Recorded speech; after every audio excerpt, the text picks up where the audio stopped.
Hello everybody and welcome back to another video. For those who don't know, my name's Chris. I'm a full-time eBay reseller and retro game enthusiast and collector. So today's video we'll look through a day in the life of an eBay reseller. So we'll start off with today's first job, which is picking and packing the orders for the last couple of days. So we managed to sell 25 items with a good mixture of video games. We sold quite a few pairs of jeans as well, which are down there. So in a few seconds time you'll get to see what we sold, my process of how I pack everything up, and then we'll follow out for the whole day, all the day-to-day jobs that I get done.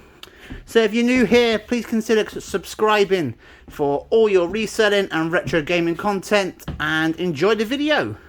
So this is all the items picked out. So we'll have I'll show you a couple of the highlights from the lot as well. So starting off, we've got the PlayStation 3 backwards compatible one to the 60 gig one. That's all for 110 plus postage. We've got a copy of Terminator there on the Mega Drive. That's all for 20 quid. Nice to get that gone. This is a Micro Machines from 2002. So this is a fire truck. Doesn't have anything inside, it's just a shell, but 20 quid on that. These Alien books are all picked up together. I think they're about 2 quid each. So we bundled them up as a lot and managed to get 30 quid for them.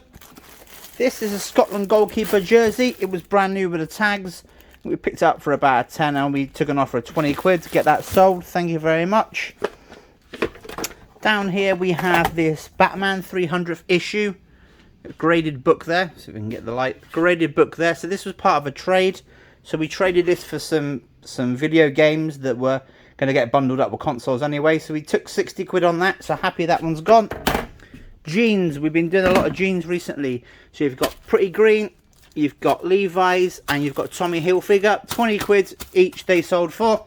Cost 3 quid to post them. Pick them up for about 6-7 quid each. Thank you very much. Mario Kart as well. Most resellers will know this game. It has dropped down quite a lot in value. You were getting 20-25 for it before, but to get $15.99, thank you very much. I've got a couple of copies of that, so that's gone. This as well, the Nerf Rebel gun. So you tend not to pick them up. These were designed for girls, but $12.99. Thank you very much. Free postage. Couple of bullets there as well. So that's everything that's sold. Like I say, 25 items there. We'll get everything packed up and then we'll carry on with our day. So that's all the packing done. I just need to weigh and print the labels. Easy enough to do. So these, I buy these per 200 and they put all my video games in. These are from UPS, so they're pretty good. Big Mega Drive games going there, laid flat out. And these are part of my eBay seller. You get a voucher. So this month I got these smaller envelopes, pad envelopes. They're good for figures and stuff. Bigger boxes there. They'll go Hermes, along with some eBay boxes there. I like to use eBay boxes. They will go Hermes as well. Again, more UPS. These are really good.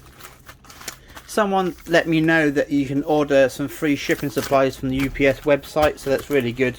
I order now every month. So that's the packing done. So we're going to fire now into some questions. So part of being an eBay reseller is answering people's questions. We've got about 4 or 5 questions to answer, and then we'll carry on and we'll get some stuff listed hopefully as well. So that's my labels all done, printed off. I'll go and stick them on all the parcels in a minute. So what I use is Royal Mail, so it pulls through all the orders, like click and drop raw mail. It pulls through the orders, so it hooks them straight on. I just put the weight on, click, and then print them all off. So to print them all off, I use a Zing printer. I think it was about 150 quid. Pretty good thermal printer, no need for ink cartridges and stuff. So next what I'll do is my figures. So I track all my figures to see my progress and stuff. Add all the information on here, so not only can I see how much money I'm making, but I have something to send over to my accountant as well. So for my figures I use a Excel spreadsheet. So along the bottom it has a tab there for each month. So it has profit and loss for July and expenses for July. So July is, I track all my expenses there, things from rent on the unit and packaging and items I bought. I use a color tab there just to help me more than anything. So I can know all the stuff in red is monthly expenses, retail arbitrage, car boot sales, online stock orders, and I keep it all there. So I keep track of everything. So I buy what I buy, the date I bought it, how much it cost me, and where I bought it from.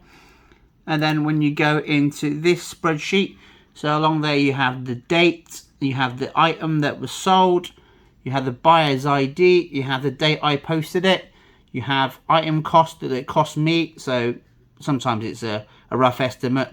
You've got how much I listed it for, how much I charged people for postage, what it actually sold, and what it actual postage cost. And that tracks everything there, so the figure's all there. And if you go along to the last tab, which is year-to-date sales versus expenses, so this tracks everything for me, month there. So all the things I sold, how much money I got for postage, what the actual postage cost was for me, seller fees, which I do every month, and then purchases, and it tracks me and tells me my profit and loss there. I have a target now, sales target that I want to try and hit. So at the moment it's 5,000, and then for Christmas it'll go up to 8,000. So that's just how I manage to track everything. So I try to update that every single day if I can. On this board here as well, so it's daily. So at the bottom section, I try and sell 60 items a week, and then I track how many I've actually sold. So the one in red needs updating because it was only half a day's figures.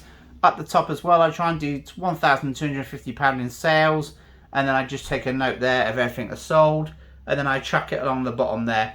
More for my peace of mind, just to make sure that my eBay is getting in the right direction, that I'm making enough money to make it sustainable as a full-time reseller, and just good information. Obviously helpful for the tax man, especially the Excel document. What I'll do when the accountant needs all the figures and stuff, I just send them the Excel document and all the information's there. I've not got to spend hours trying to work out figures and stuff, and especially when I'm tracking, I'm spending money left, right and centre when picking up stuff. It's good to get it all trapped in there. I have a bag, I keep all the paper receipts in there, but I don't think they'll probably need them, but they're there just in case. So that's what I'll do for the next 20 minutes, update all my figures, and we'll carry on with the day. So now we'll just pop to the shop. We've got a couple of parcels to drop off. We'll grab some lunch, and then we'll come back, have some lunch, watch some YouTube, and then crack on with listing. So now we're going to carry on doing some listing. This is stuff I photographed the other day, and we've got this stack of video games to get through. What I do when I get video games in, I pile them all up, and then I split them into ones I'll be selling individually, and then ones that will be getting bundled up. Ones that will be getting bundled up go with consoles and stuff. Occasionally I'll auction off 20-30 games for the same console, but these are all ones I've picked out that will be listed themselves. They're all photographed, so I'll get into some listing. So the afternoon's job is testing consoles. So this is a backwards compatible PS3. Unfortunately the controller won't charge, that you see there, so I'll need to get a new controller. I've tested all the USB ports and they all work fine, so it's the controller itself. I have a little TV that I normally pop in the corner, and I'll normally do about 6 or 7 consoles in a job lot and a run. So now the console's working great, we're just short a controller. So that's this afternoon's jobs. So I managed to get tested 2 PS2 guitars with Guitar Hero. I managed to get a boxed N64 tested, a box PS2 Slim, an Xbox 360, and a backwards compatible PS3. So what I'm going to do now, I'm going to take all the photographs and list them. So this is how I have it set up. I have 2 lights facing the white background. All my photos are taken 1:1 ratio on a white background. So with the double boards now, I've got a lot more space to do a lot more bigger items. So I'll show you quickly what it looks like when it's all set up. So this is what it is set up. So I'll position the light so there's no reflection. I'll maybe turn the main light off as well. So because the Guitar Hero is quite big, I'll list it like that. So they get their official guitar and they get the game. I'll try and bundle, if I have accessories like this, I'll try and bundle a game up with. So I'll get these items listed, and that'll probably be about it for today. So thank you very much for watching. What did you think of my day in the life? Starting off, packing, pretty standard. Normally the first thing you try and get done, get it out of the way, have some food, list, photograph, test in the afternoon, and repeat. No, it's pretty good fun. I've had really good fun testing out all the Guitar Heroes. So don't forget, if you like this video, don't forget to give it a thumbs up, drop a message down below and maybe hit that subscribe button. Thank you very much for watching, and I'll see you next time.